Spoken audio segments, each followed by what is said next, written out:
Hello everyone. Good evening everyone. This is at the red apron everyone. And it's a red apron. Actually, you can order in any color.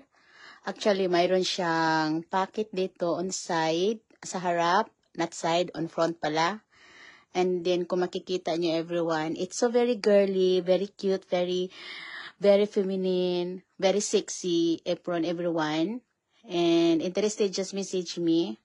Actually, I have on hand here, tatlo. So, perfect siya yung pang daily outfit natin sa kusina or kung mayroon kayong mga event this Christmas or mayroon kayong mga special event, I think you can wear this just like it's just like a mini, very cute dress apron everyone. Actually, it's very adjustable everyone dahil tali-tali siya sa likod, no? So, this is the one of Ate Red